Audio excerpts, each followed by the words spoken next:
The problem here, it has nothing to do with affordability. The problem is Trump's approval ratings and his political stance. This proposal isn't really about achieving affordability in credit card payments. This is actually, I think, a very astute political move. When the Trump administration proposed capping credit card interest rates, the goal sounded simple: make credit cheaper. But credit has a very long history of teaching us that quick fixes often create new problems. Rate caps can lower consumer costs, but they also would shrink access. One counterproposal was that stablecoins could be a market-based alternative to blunt the access problem, a way to lower costs without breaking the system. But new rails bring new risks, and faster money forces hard trade-offs.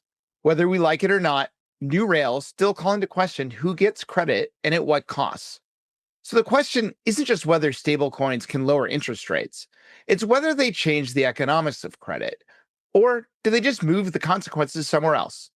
Today, my favorite snarky guest, Ron Shevlin, head of research at Cornerstone, and Rhett Roberts, CEO of LoanPro, and I unpack the unintended consequences of politically expedient fixes without addressing the first principles. Today, on Breaking Banks.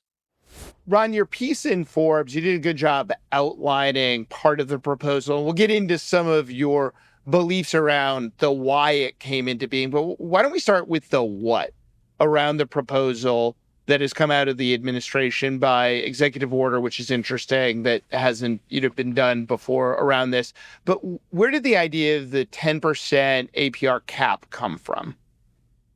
Oh, shoot. You're asking me where it came from? I don't know. Probably an advisor to Trump who thought that this would be a good way to kind of grab the stage, grab hold of the issue around affordability. I think this is really what it's all about. I mean, basically what the proposal is a temporary, I think a 1-year cap on credit card interest rates at 10%. And of course, for many people who are revolving their card payments, they're paying anywhere potentially 20-24%. So this would reduce their interest payments. What's really, to me, a little confusing about the whole proposal is, first of all, this was supposed to be a 1-year cap. It made no specific references to whether this was how far back you'd go for these things. Is it just going forward for things? So I think that even the industry is kind of a little confused as to exactly what the details of this would be, because so far we have not really seen anything more specific other than some claims, and I think Trump brought it back up when he was in Davos this week. But this really requires congressional approval, and that there's some arguments whether or not that would make it through. But so far, I mean, as we are recording this, Jason, we're past the original deadline that Trump had issued. So a lot of confusion over this and a lot of speculation. But the bottom line, this is a cap on interest rates at 10% for a year. Yeah. Well, let's unpack, because even though we're past the deadline, this has surfaced before, right? From both sides of the aisle, this idea of a cap. And so let's talk for a second about what's the real problem we're trying to solve in doing this. And right, like LoanPro powers lenders of all shapes and sizes, and therefore can see through both to their consumers and businesses.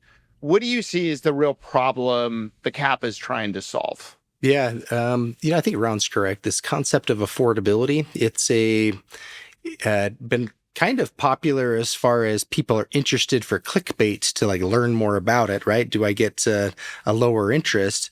But the problem is, of course, if this is like a populist sort of ad, hey, we're aligned with you, we're trying to make things that more affordable. Problem is the evaporation of available credit, right? It just doesn't work. The math doesn't pencil. And there's been several reports come out. Jamie Dimon spoke out one actually while he was at Davos. There are a couple of reports of, a few reports that have a few ranges, but generally about 80% of existing cards will either be canceled or have a material reduction in the available credit. So if you're doing it as a move of, I'm trying to get votes, which assumption that is what it is. It's only for a year, right? You're just trying to get past an election time. It's probably actually going to backfire because you're going to move people from being annoyed and frustrated they have a higher interest rate to being mad that they have no credit at all. And so I think it'll be interesting, but I do think that it highlights maybe a disconnect between this is really an unsecured consumer loan that's being issued to a variety of credit-worthy spectrum customers. And most folks wouldn't pull cash out of their pocket and lend it to a friend in an unsecured consumer loan at less than 10% interest. Yeah. Well, if you do, I don't think you call it a loan. You mentally call it a gift.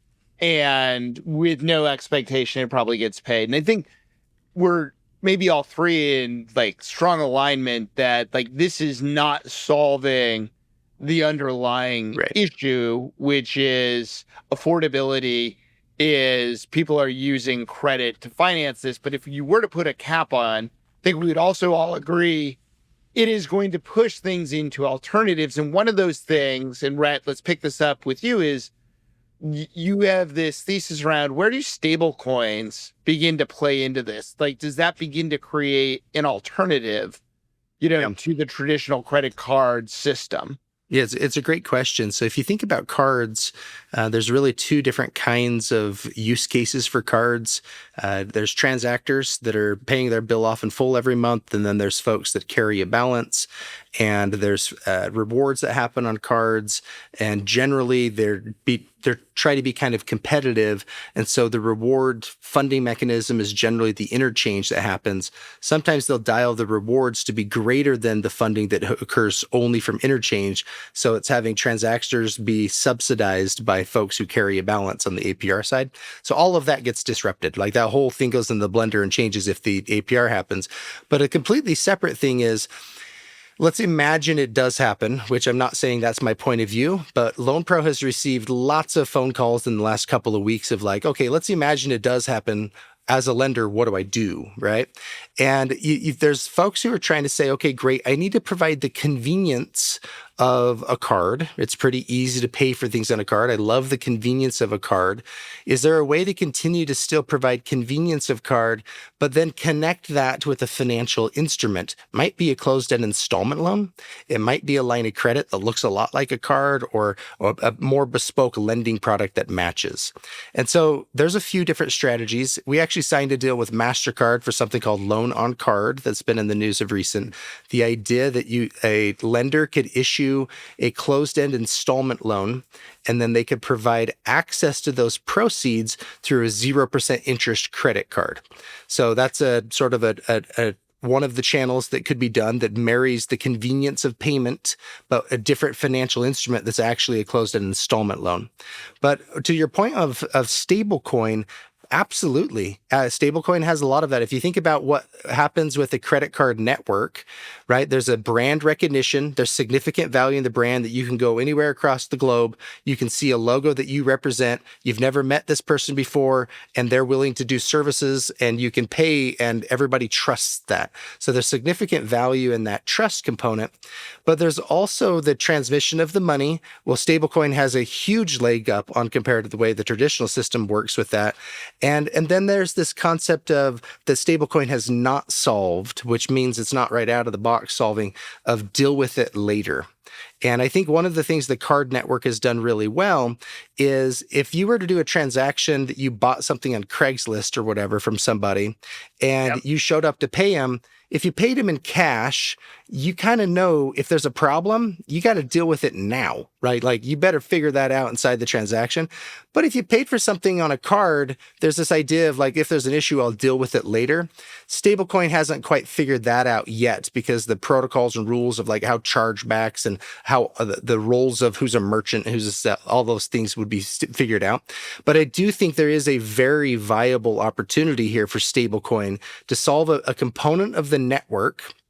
And then it's basically an access point. If you view a swipe on a card is the equivalent as a draw on a line of credit, you're just swapping out your issuing processor component to be connecting with the wallet of a stablecoin.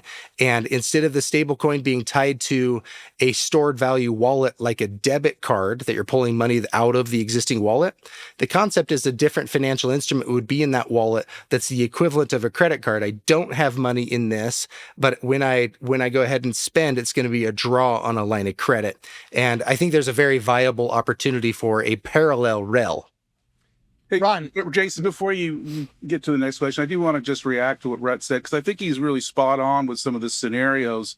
But I do think that there are some shortcomings to that, Rhett. First of all, most of what you're talking about, I think, relates to the creation of new credit demand, and not the billions and billions of dollars that are being revolved on a month-to-month basis. Now, for Correct. that's yours proposed, whether it's a new type of card, whether it's going to stablecoin, going through stablecoin or rail, would require a balance transfer on the part of a lot of consumers to do that. And many consumers are in the situation they are today because of lack of financial education, wellness, and literacy.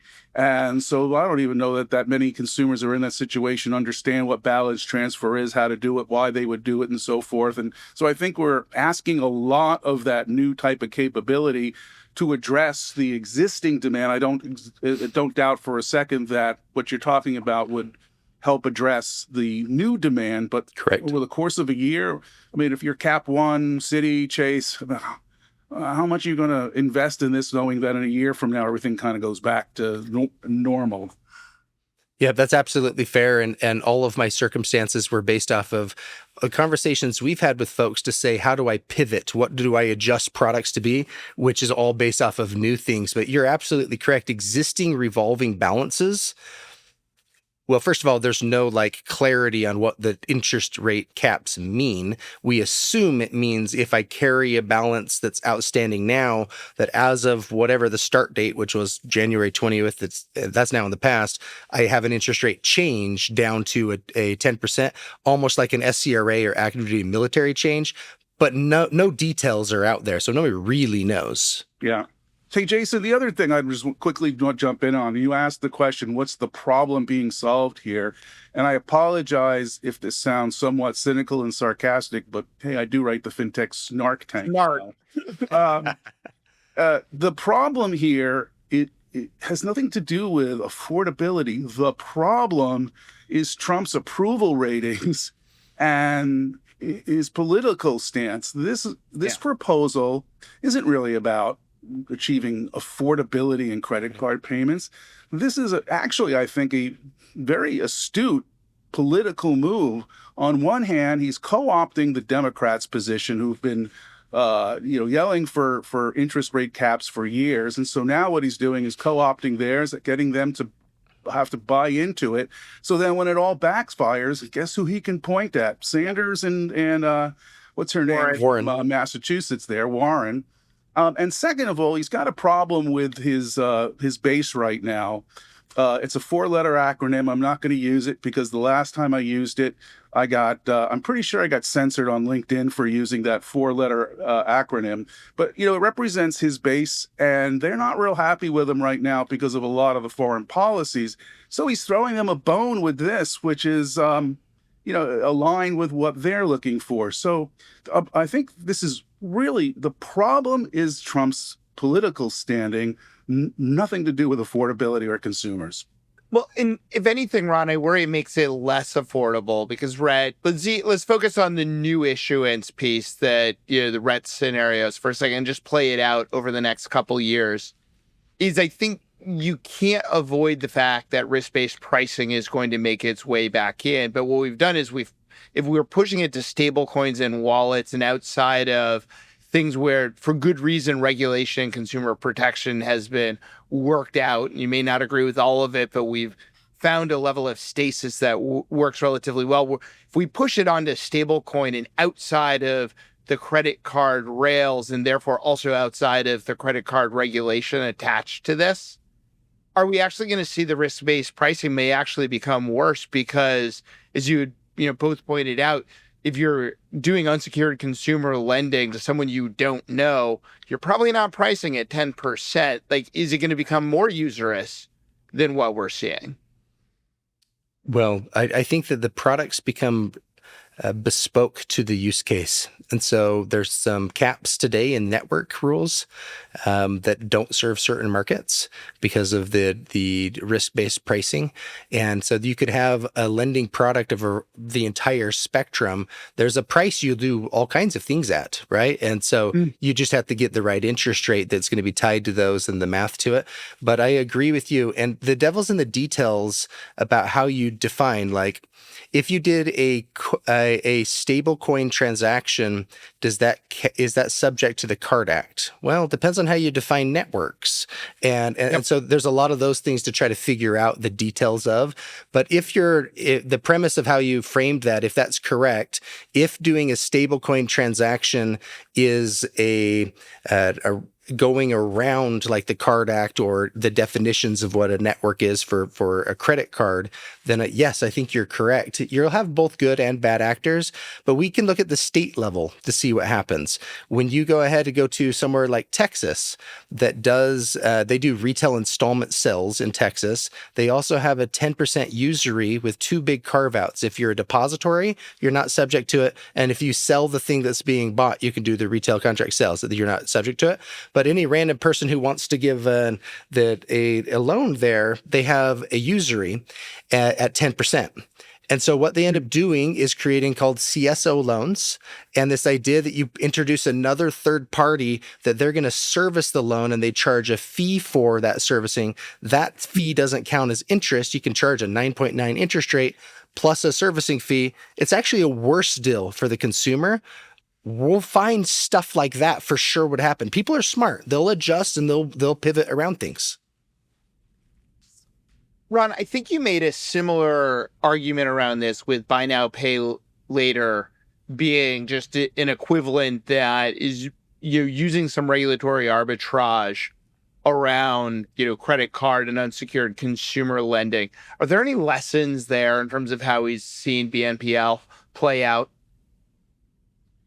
I don't know the numbers, Jason, but I think, well, first of all, just for anybody's purpose here, I'm actually kind of a big fan of buy now, pay later as a product and a service.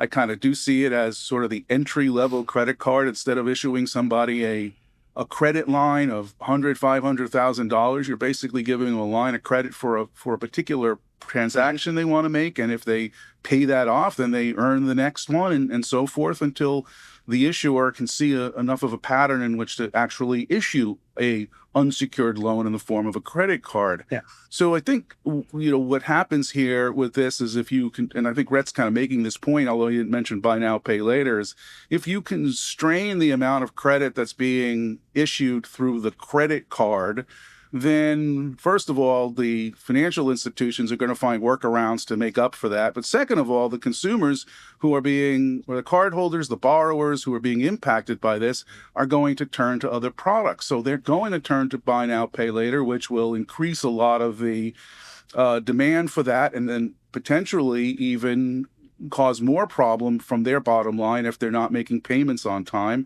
and potentially even driving folks towards payday loans, which who wants that other than the payday lenders, of course. So the ripple effect here, I think is pretty broad and not all positive. But you're the buy now, pay later issuers, you might be in pretty good shape because of some of this. Back to that stablecoin piece, one thing I fully agree with what Ron's saying. If you go look at both Visa and MasterCard and open up their earnings, you'll see the fastest growing category for both of them is value-added services. So it may be interpreted to say like stablecoin would be a competitive rail to the network. It's actually our thesis here at LoanPro that the networks help build all of that.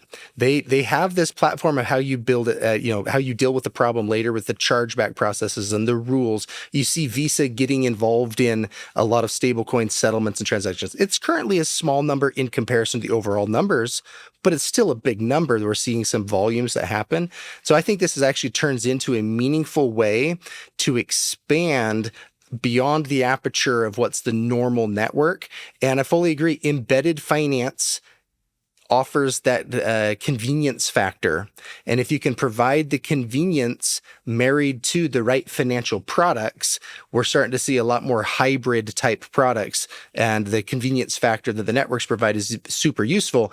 And stablecoin could be an element to continue to provide convenience. So if we all agree the act has a bunch of unintended consequences, and what we're really looking for is not actually limiting the access to credit for the people who need it. For both of you, a question as we wrap this up, where should we put our focus? What we're really trying to do is to create access to credit for people who need it in a responsible fashion. Back to the first principles of the problem to be solved. Where should we focus? I don't expect either one of you to have like the complete answer, but where would you focus on doing this in a way that is actually good for all of the parties, not just for the payday lenders of the world or those playing in the buy now, pay later, but it actually is net beneficial to the borrower. It is actually returning, a risk-based return for the lender. Is it the rail? Is it the network? Is it, how we think about pricing? Where would you focus? Yep, I'll start first. I think the continuing to allow the support of unique lending products. I like what Ron mentioned, this idea of when you're someone starting out on credit, buy now, pay later is very good for them because it's almost like a layaway program, right? I bought this thing and I'm going to pay it off. I'm going to build my history. And then you expose it before you just kind of open the bazooka of unsecured, it goes for anything. And so I think we start to see a hybrid of different lending products. If you look at it from a regulatory side of things, it's kind of divided in two categories of the consumer and B2B or corporate, but it's also two categories of closed-end installment and open. And what we find is we're starting to find a lot of loans that folks are trying to offer that are kind of hybrids in between. So if the question is what can the government or regulators do to try to unlock that? I think it's providing a little bit of clarity on the gray areas in between these different products from a regulation side of things. Now, it's a very long conversation to get in, like sourcing of capital and the Genius Act and a few things to support the future of those ideas. But all boiled down from our perspective of bespoke lending products that match well for the reason that people are borrowing money. Okay, I'll go next. To your question, Jason, what should be done? Where do we start?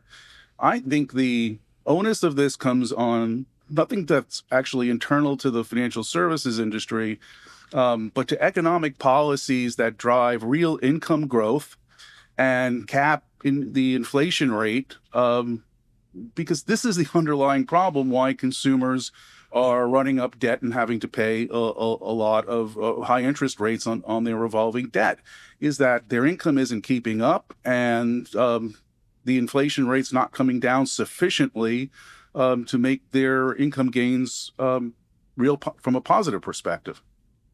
Yeah, this reminds me, this was years ago now, but had Jennifer Tescher from the Financial Health Network on, and one of the surprising rants that she had for me that I absolutely loved was around her belief that most financial literacy is an absolute waste of time and money. And she said, for a person who just doesn't make enough money, they don't need better education. They just need jobs that pay well enough that they can meet the needs, right? Their basic needs attached to this. Literacy doesn't solve that problem.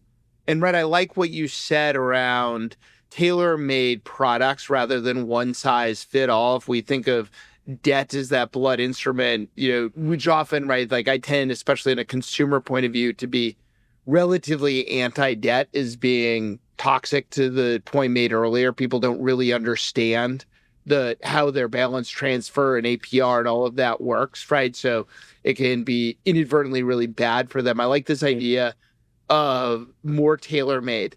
If we're going to spark that, I lied, that wasn't the last question before. So if we're really looking for more around the tailor-made? Are we really opening the door to say the future of better lending is around AI that drives personalization and embedded because you're matching really the lending product, the financial product with the underlying thing? Because we often forget debt is not an end, it's a means to something. Right.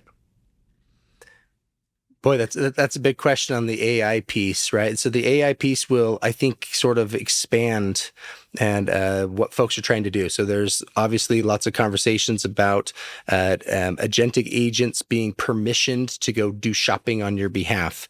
And does that make the world better, or I don't know, right? There's some convenience factor that will happen there. Certainly there's AI to do product matching better, and research and risk underwriting and larger data sets to price it appropriately. So it's certainly not a one-size-fits-all. There's a whole bunch of layers to expand, depending what seat you sit in, of using the tools at your disposal. And in theory, this should expand the aperture of the market that is served, because people can have better data to make decisions. And it's not just an underwriter. It's like the loan servicer. It's what markets you want to serve. It's the capital markets. It's all of them would have better data in order to make that decision to expand. But when you come up with wonky rules, like arbitrarily set it at 10%, you're shielding off a very large percentage of the customers that could be served under how the underwriting models would work. Ron, last rant. Not a rant. I think just to pick up where Rhett left off on the AI piece, I think it's a two-edged sword, although both positive, first of all, from the industry perspective, to make better lending decisions with better information that's driving those decisions. But I think from the consumer perspective, there's the opportunity to kind of have an AI-driven tool looking over your shoulder and saying, hey, Rhett, taking out more credit card debt may not be the best way to go about this. And here are some alternatives, and here's what you do. To your point, Jason, about education, it's funny. Jen and I don't agree on a whole lot of things, but the whole thing about literacy is spot on. Could not agree more. It's like, you can't educate somebody this. You need the tools that actually sit over their shoulder, either do it for them or advise them while they're doing it. And I think that's one of the big promises of AI from the consumer perspective. Right. Well, I definitely think there needs to be the, AI agent saying, if you need to BNPL that burrito, maybe you shouldn't have the burrito, right? Like, you're going to be paying for it later regardless, depending on where you're getting it. Maybe you don't also need to incur debt to do it. Skip lunch today. Yeah. Easier said than done on that one, but well, thank you both for joining, and maybe we need to relabel this Breaking Snark, because really appreciate the energy you both brought to the subject. Thank you. Cool. Thank you. Thanks, guys.